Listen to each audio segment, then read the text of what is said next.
Ekstraktion er en kemisk separationsmetode, hvor man trækker et stof ud fra en blanding ved hjælp af et opløsningsmiddel, som stoffet er mere opløseligt i end andre stoffer i blandingen. Så det bygger altså på opløselighed, ekstraktion. Og man kan let sammenligne dem, eller et eksempel på det kunne være, hvis man laver noget kaffe eller te, at så det varme vand går ind i bunden eller i bladet og trækker smag og farve ud fra bladet. Jamen, vi vil gerne undersøge, hvad der skete med koncentrationen og med at måle med temperatur. Så vi havde i alt 4 bæreglas, hvor man kunne have 100 ml vand i, hvor at et af glasene, der havde vi 25 ml vand i, hvorimod de andre 3, der havde vi 50 ml i. Og så Silja og Elias, de hentede nogle af de her lus, og i alt kvæst 0,25 mg. Hvor efter at vi så blandede de her forskellige, hvor vi havde et glas med høj koncentration og lav temperatur, og lav koncentration og høj temperatur, så havde vi en, der både havde høj koncentration og høj temperatur, og en med lav temperatur og lav koncentration.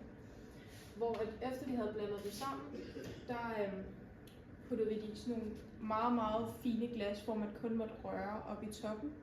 Hvor vi havde et spektrometer, vi puttede det ned i, og så målte vi det.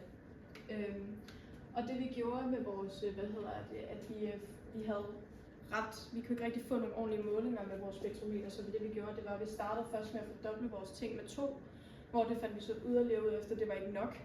Så derefter så gangede vi det med 20. Så, ja.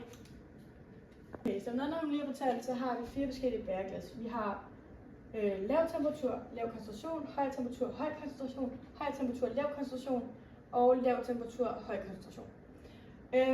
Ved den lave koncentration og lave temperatur, der er farvestoffet langsomt om at trække sig ud af lusene, da den lave temperatur gør, at lusene bevæger sig meget langsommere, og derfor så er de ikke lige så effektive. Hvorimod at med høj temperatur og høj koncentration, der går det både hurtigt, og de er også effektive. Fordi temperaturen gør, at de bevæger sig meget hurtigere, og derfor så er de mere, de trækker hurtigere farvestoffer ud af lusene, og derfor så ser vi hurtigere resultater.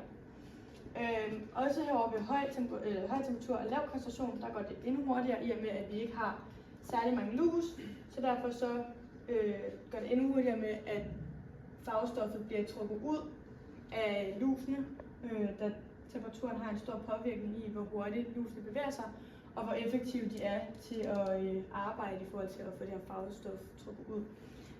Og herover der kan man også se, at de er langsomme, i og med at vi både har en lav temperatur og en høj koncentration, hvilket der er mange lus, som skal udgive farvestof, og da vi har en lav koncentration, så gør det, at de ikke er særlig hurtige, og de virkelig ikke er særlig effektive. Og derfor så går der lang tid før, at vi ser et lige så stort resultat som på en af de 2 herovre, der er hurtige.